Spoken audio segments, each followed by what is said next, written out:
দেখো, এটা হলো দা সিন। এবার দেখো বিহাইন্ড দ্য সিন।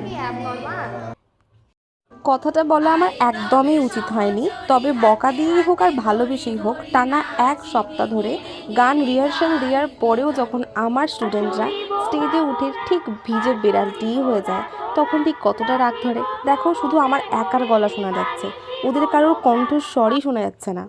দিনটা ছিল গত রবিবার। আমাদের ক্লাবের পক্ষ থেকে রবীন্দ্র এবং নজরুল জয়ন্তীর একটা ব্যবস্থা করা হয়েছিল।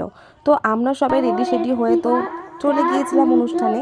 বাট অনুষ্ঠানটা অত্যন্ত সংক্ষিপ্ত হলেও আমার খুব ভালো লাগছিল এটা ভেবে যে অ্যাটলিস্ট পালন তো করা হচ্ছে। অনেক জায়গায় তো রবীন্দ্র নজরুল জয়ন্তী করা উঠেই গেছে প্রায়।